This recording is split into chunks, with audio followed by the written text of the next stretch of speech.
आज का दिन फिर उसी भाव, उसी मौन, उसी उम्मीद से शुरू हो रहा है जिसके सहारे हर जीव मालिक के दर पर आते हैं। इन दिनों सोशल मीडिया पर एक वीडियो ने जैसे लाखों दिलों को झकझोर दिया है। एक पिता अपने मृत समझे गए बच्चे को गोद में उठाए मंदिर पहुंचता है और कुछ ही पलों बाद वही बच्चा फिर से सांस लेने लगता है।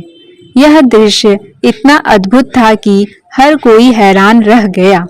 डॉक्टर और विज्ञान सबने हार मान ली थी, लेकिन प्रकृति के नियम जब पलटते हैं तब दुनिया देखती रह जाती है। संगत जी, यह घटना सिर्फ 10 दिन पुरानी है और इसने हर जगह चर्चा छेड़ दी है। किसी के लिए यह आस्था है, किसी के लिए विश्वास, किसी के लिए आश्चर्य तो किसी के लिए मालिक की कृपा का जीवंत प्रणाम। संगत जी, इससे मिलती जुलती एक घटना पहले भी घट चुकी है, मोहाली के विशाल सत्संग घर में। वह घटना आज भी उस इलाके की हवा में जैसे गूंजती है। एक बच्चा जिसे डॉक्टरी पुष्टि के बाद मृत घोषित कर दिया गया था, मालिक की मौज से कुछ ही देर बाद हंसता खेलता जीवित पाया गया। यह कहानी हजारों लाखों संगत ने अपनी आंखों से देखी और आज भी जिसकी चर्चा करने पर रूह कांप जाती है। यह घटना है जगन्नाथपुरी की। एक पिता अपने बीमार बच्चे को लेकर अस्पताल गया। डॉक्टरों ने जांच के बाद कहा कि बच्चा अब नहीं बचेगा। पिता रोता बिलखता बच्चे को उठाकर सीधे जगन्नाथ मंदिर पहुंचा, जहां भगवान जगन्नाथ जी की पूजा होती है। बच्चे को जमीन पर लिटाकर वह जोर जोर से रोने लगा। उसके आंसुओं की पुकार क्या थी, किस तक पहुंची, यह कोई नहीं जानता, लेकिन कुछ ही पलों बाद वह बच्चा हलचल दिखाने लगा और फिर जीवित हो उठा। लोगों ने देखा, सुना, कैमरे चले, सोशल मीडिया पर वीडियो फैल गया। मंदिर के पुजारी भी अभावुक रह गए, डॉक्टर भी। दुनिया भर की आंखें उस बच्चे पर टिक गई और इसी के साथ फिर वही सवाल, क्या सचमुच कोई शक्ति है जो हमारे ऊपर नजर रखती है? क्या कोई भक्ति है जो हमारी पुकार सुनती है? संगत जी, मोहाली की घटना भी बिल्कुल ऐसी ही है। मोहाली सेंटर एक विशाल स्थान है। करीब 3 लाख संगत एक साथ बैठ सकती है। उस दिन बाबा जी का सत्संग रखा गया था। पंजाब, हरियाणा, हिमाचल, चंडीगढ़, हर जगह से संगत उमड़ पड़ी थी। सड़कों पर ट्रैफिक जाम, एम्बुलेंस भी फंसी, एयरपोर्ट जाने वाले लोग भी जमा में अटके रहे। इतनी अधिक संगत थी कि पार्किंग, रास्ते, पंडाल सब कुछ भर चुका था। इसी माहौल में एक परिवार अपने 1.5 साल के बच्चे को लेकर पहुंचा। यह बच्चा कई दिनों से गंभीर बीमारी से जूझ रहा था। डॉक्टरों ने हर संभव प्रयास किए, परंतु अंत में उन्होंने यह घोषणा कर दी कि बच्चा अब नहीं रहा। परिवार रोया, टूट गया, लेकिन फिर भी उसने मालिक की मर्जी मान ली। वे बच्चे को कार में सम्मानपूर्वक रखकर मोहाली पहुंचे ताकि सत्संग सुन सके। सत्संग शुरू होने में थोड़ा समय था। वे कैंटीन में चले गए। थोड़ी देर बाद अनाउंसमेंट हुई कि फला नंबर की कार में एक बच्चा हल्के हल्के रो रहा है। माता पिता तुरंत पहुंचे। पहली बार यह ऐलान उनके कानों तक नहीं पहुंचा। दूसरी बार फिर से कहा गया, यदि अगले 5 मिनट में कोई नहीं पहुंचा तो हमें कार का शीशा तोड़ना पड़ेगा। यह सुनकर उनका दिल धड़क उठा। बच्चा तो मृत था, रो कैसे सकता है? वे घबराए हुए भीड़ के बीच रास्ता बनाते हुए पार्किंग की ओर दौड़े। वहां पहुंचते पहुंचते 10 मिनट बीत गए। तभी उन्होंने देखा कि कार का शीशा टूटा हुआ है और सेवादार की गोद में वही बच्चा खिलखिला रहा है। वह बच्चा जिसे उन्होंने कुछ घंटे पहले मृत अवस्था में देखा था, अब जिंदा था, हंस रहा था, हाथ पांव हिला रहा था। माता पिता बच्चे को सीने से लगाकर रोने लगे। आसपास खड़े लोग भी स्तंभ थे। संगत जी, सेवादार, सैकड़ों की भीड़, सबकी आंखें उस दृश्य पर टिक गई। कुछ समझ न आया कि यह कैसे हुआ। डॉक्टरों ने कहा था कि बच्चा नहीं बचेगा और यहाँ वह हंस रहा है। यह घटना वहाँ मौजूद लाखों लाखों संगत ने देखी। किसी चमत्कार की तरह नहीं, बल्कि जैसे किसी पर्दे को हटाकर मालिक ने अपनी शक्ति का प्रत्यक्ष प्रणाम दे दिया हो। इस घटना के कुछ घंटों बाद समाचार चैनलों पर यह खबर फैल गई। मोबाइल कैमरों में, सोशल मीडिया पर, सब जगह।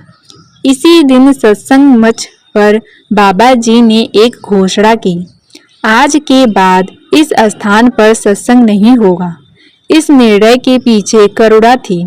कारण था भारी भीड़, ट्रैफिक से होने वाली तकलीफ, आसपास के लोगों की असुविधा। लेकिन संगत जी आज भी मानती है कि उस दिन मोहाली में जो हुआ वह किसी गहरी मौज का परिणाम था। शायद प्रकृति का नियम बदलना था, शायद किसी परिवार की श्रद्धा रंग लाई, शायद मालिक ने उस बच्चे की सांसें लौटा दी ताकि दुनिया को विश्वास हो सके कि ऊपर कोई है। संगत जी, इन दोनों घटनाओं में एक गहरी बात छिपी है। कई लोग कहते हैं कि क्या सच में प्रभु है?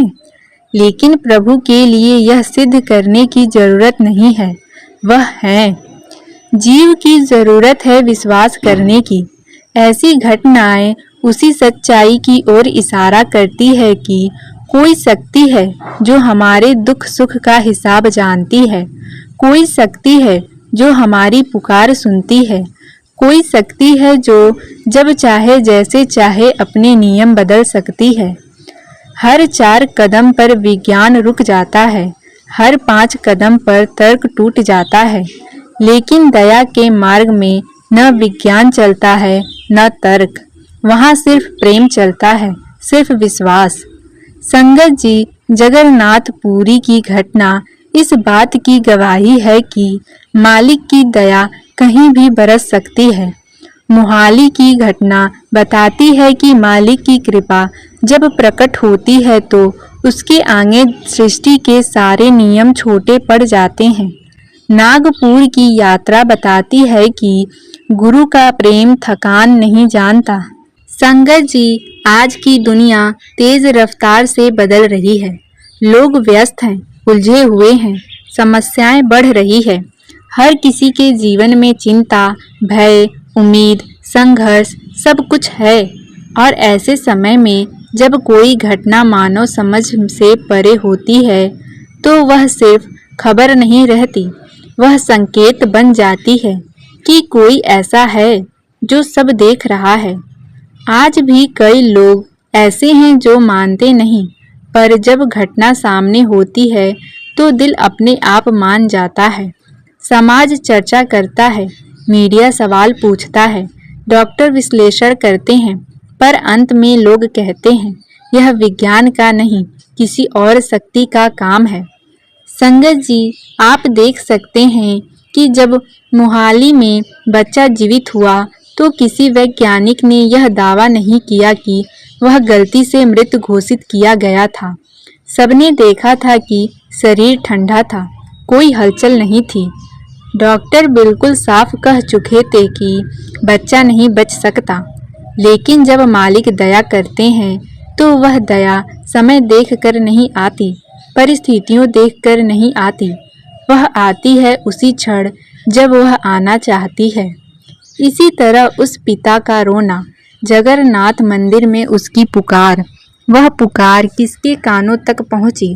किसने उस बच्चे में फिर से जीवन डाला? इसका उत्तर किसी के पास नहीं है, पर जो आंखों से देखा गया उसे नकारा नहीं जा सकता। इन दोनों घटनाओं में एक बात सामान्य है, श्रद्धा, विश्वास। वह श्रद्धा जो टूटने पर भी नहीं टूटी, वह विश्वास जो मृत्यु को भी चुनौती दे सकता है। जब मन में यह भाव हो कि जो हो रहा है वह मालिक की मर्जी से हो रहा है, तब जीवन में चमत्कार होना कोई असंभव बात नहीं। यही बात बाबा जी वर्षों से यही समझाते आते हैं कि मालिक वो अकाल पुरुष कहीं बाहर नहीं, भीतर है। जो शक्ति बच्चे को जीवन दे सकती है, वही शक्ति हमारे भीतर भी है। फर्क बस इतना है कि हम उस शक्ति को पहचान नहीं पाते, क्योंकि हमारा ध्यान बाहर हुआ बैठा है। जब जीव भजन बंदगी करता है तो धीरे धीरे उसकी समझ बदलने लगती है। पहले जो बातें भारी लगती थी वही अब मालिक की रजा की तरफ स्वीकार होने लगती है। जब ऐसी घटनाएं सुनने को मिलती है जिनमें मालिक की दया प्रकट होती है तो मन भीतर से हिल जाता है। यह एहसास दिलाता है कि जीवन अनिश्चित है और मालिक निश्चिंत है।